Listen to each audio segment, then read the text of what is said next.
The Scenes of the Village, edited and compiled by Clodovaldo II, a.k.a. the real Clodovaldo. Prologue. The Libreño reader, with the memory and will to remember and rewind 2 decades into the timeline of the city of Villalibre, commonly known as the village, are likely puzzled by the name who signs as the editor of this compendium, Clodovaldo II, a.k.a. the real Clodovaldo. Here's an answer to the rumor that Rotundo Gómez Fuensalida, the so-called subtropical Capote, a nickname he received because of Truman and not his now outdated love of bullfighting, as he was always quick to clarify, had stolen the pseudonym from an otherwise forgotten author during that memorable carnival when he revealed the shameful secret of the Major Progress, our once ubiquitous and magnanimous Germanicus One-Eyed Lord. It is, however, entirely coincidental that the appearance of this work follows the passing of someone for whom I once felt the most profound mixture of loathing and admiration. But this work is not about Rotundo. He is at most a secondary character in arguably the greatest romantic tragedy in the modern history of Villalibre.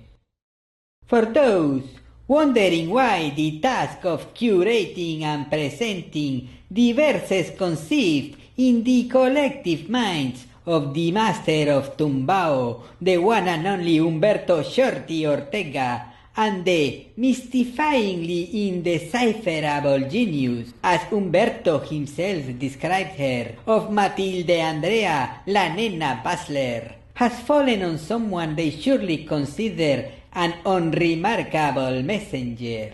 The answer, I'm afraid, is mostly by chance.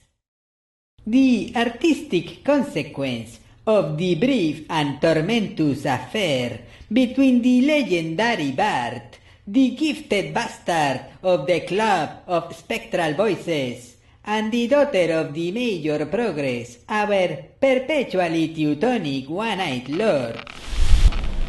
It doesn't hurt to add she was also the granddaughter of the equally tragic Dionisio Antonio Reyes del Rio, commonly known as Reyes the Poet, mostly to differentiate him from his eldest brother, the ominous dictator Escipión Reyes del Rio, commonly known as Reyes the General.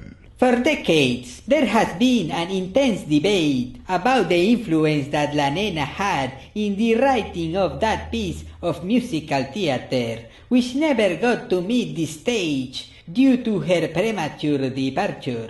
Its lyrics, nonetheless, were subsequently adopted and adapted by the orchestra of Maestro Reinaldo Barrenechea in the album Los Pecados de la Villa, The Scenes of the Village.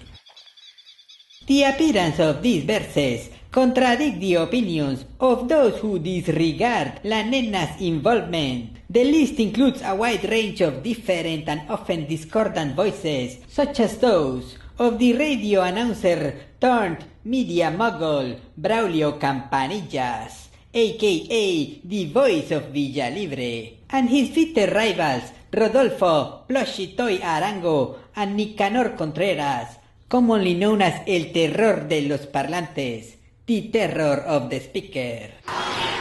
The latter, together with the master of Tumbao, form the still remembered counter-attacking trident which took over the airbase to champion the multimediatic rescue of the town of San Francisco of the Stones, commonly known as San Pacho, from an aquatic destiny which the aristocratic houses of the village planned to impose as they had previously done to another neighboring rival, the colonial jewel of Santa Clara. The flood, nonetheless, was averted thanks to a great extent to the valiant efforts of Shorty and his friends.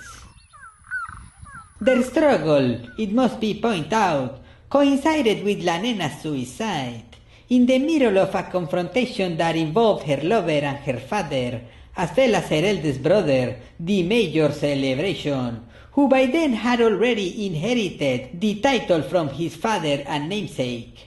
It was also around this time when the master of Tumbao decided to move from Villalibre to San Pacho, claiming he wanted to be a footnote in the heroic saga of the town once founded by the group of runaway slaves led by the great Malombo, whose story is featured in the lyrics of the song Legendary Night, as well as in the epic film Malombo's Revolt, directed by Isaias Steinberg, who is remembered as the father of cinema in Villalibre, prior to his mysterious demise in the same hunting expedition where the Major Progress lost his left eye. Far from being a direct translation, the following verses speaks and intertwine fragments from the original songs and include sentences which are not part of the Spanish rendition. Despite living in New York for several years between the 1960s and 70s, Shorty never managed, or rather cared, to properly learn what he used to call the tongue of the pirate, certainly not with the level of complexity evident in this compendium. It is impossible to decipher the structure that Matilde and Umberto had in mind at the moment when she decided to put an end to her life. Therefore, I am left with the obvious decision to present their verses in the closest thing to a chronological order. I shall also include a few complementary notes to provide a little bit of context for the younger and/or global reader. First act, colonial scenes. Composition number 1. Chants of the village number 1. Olden years of discontent. Linger on inside the village. The village between two rivers. In the valley of the death. The men from beyond the sea. Carrying their voracious whips. Will punish the black and slave. Whose arrival on their chains Left a trail of endless pain. On the waters filled with sorrow. of the river of calm flow. For they also host the souls Of the Indians who once jumped. Down their heads and from the edge. naming the cliff of the tears. Preferring to face the fear. That's provoked by the unknown. But before they met their fate, They managed to change this course. With courage and not remorse, they left their avenging curse. For the village and its lords, who resemble the old whip. no matter how ill-equipped, In their unquenchable thirst. The struggle to be the first. who takes his piece of the gold. And to proclaim to belong. To the races of the north. The verses in the first act deal with historical chapters that mostly precede the country's independence. Some of them, nonetheless, span through multiple centuries and periods, as it is the case of the first of the chants of the village, which starts with the Spanish conquest and finishes by the mid-20th century with the somehow clandestine arrival of northern European migrants. Like the migrants, Who arrived. With their gallantry and charm, some of them arrived by land. Some of them arrived by boat. But all of them came along. Towards the end of the war. The war that was fought abroad.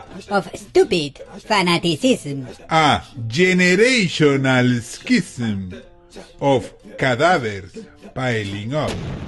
And now with their great decorum. Such a spectacle to behold. They brought back some of that gold. The one that in days of yore.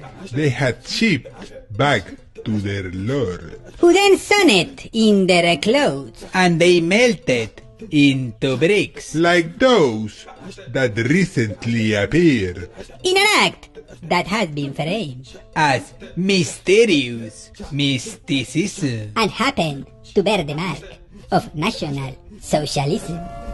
That's what I tell you, my friends. That money is there to be spent. For what I'm telling you next is a matter to believe. That in the back of the green hides the devil's residence. And the devil won't forget that in his devilish ways lies not the strength of his kingdom, as his power and his wisdom are the product of his age. Yet, as ancient as he is, he still pounces on his meals. And because the life is short, and there's shortage of excess, I shall go to my old hut, together with my princess.